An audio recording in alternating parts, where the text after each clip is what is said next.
Hello my friends, my name is Paul and welcome to A Calm Touch of Fantasy, and today we are reviewing The Long Way to a Small Angry Planet by Becky Chambers.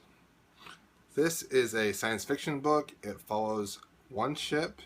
It is a ship that creates tunnels, kind of like wormholes in space so that people can travel great distances.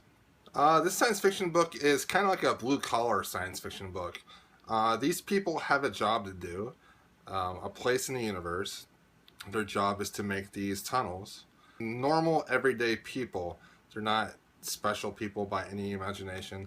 They don't have some special powers, or they don't have some special standing in the universe. They're just normal people doing a normal job in a science fiction world. The story starts with a girl named Rosemary. She is the new clerk of a new ship called the Wayfarer. The Wayfarer is a tunneling ship, and the Wayfarer has many different type of alien species on board. It is a very diverse cast of characters, quite a few different species, and quite a few different personalities. Now they get an offer that they can't really refuse. They get an offer to create one of the first tunnels to a system that was hostile. So this job is huge for them, and they decide to go ahead and do it, even though it might be a little bit risky and a little bit dangerous. Becky Chambers has an amazing writing style. It is very sanguine. It is extremely comforting and whimsical. It is just an easy book to read, and you smile a lot. It's very optimistic and upbeat. I really like the writing style. It is also epigrammatical.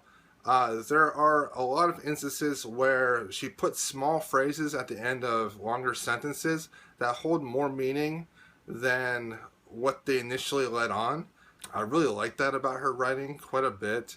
So when you're reading, there's just so many nuggets of truth thrown in there, nuggets of wisdom that other writers really don't have, and I really like her writing style. Becky Chambers is just a very clever writer, and her background in technical writing really helps her because she explains scientific and technology terms and events that usually would take chapters to explain, but she's able to explain it within sentences so that the reader can understand. As I said, the characters are extremely diverse. There are multiple species on this one ship. There is the captain, a guy that is extremely empathetic towards his crew. He is a lot different than a lot of the science fiction captains that you see.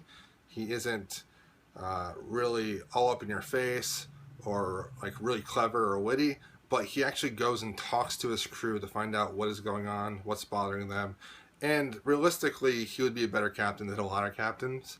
There's Rosemary. She has a past where she's running away from something and now she's on the Wayfarer. There's a woman.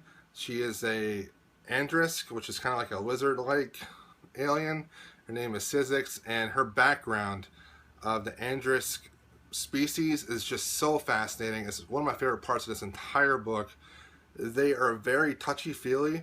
They are extremely affectionate. I like them a lot because they're always trying to touch people and hug people, but they try not to touch the humans much because, you know, humans don't really like it as much as they do. But when they get the ability to do so, they're just really happy, and I really like that species. There is an AI that's sentient, and there's a crew member that's actually in love with the AI, which is really cool. There is an alien that half of its life was male and the other half of its life was female. There is another alien that is a we. It's like a pair. It's two people in one.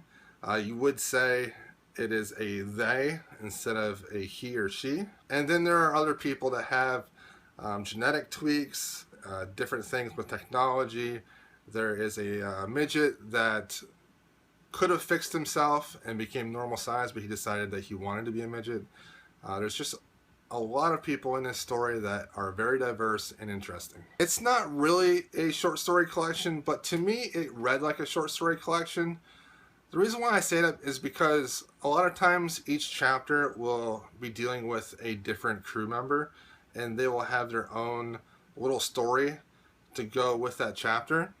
And then at the end of the chapter, the crew member and other crew members will talk about what happened, and then there will be some type of revelation and then some type of moral point to the entire little section.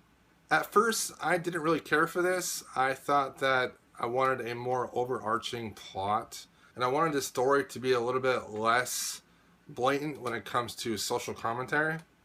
But after there are so many of these scenes that are so empathetic and sympathetic and amazing dialogue between the characters, I just accepted it for what it is, and it really is just a great character story.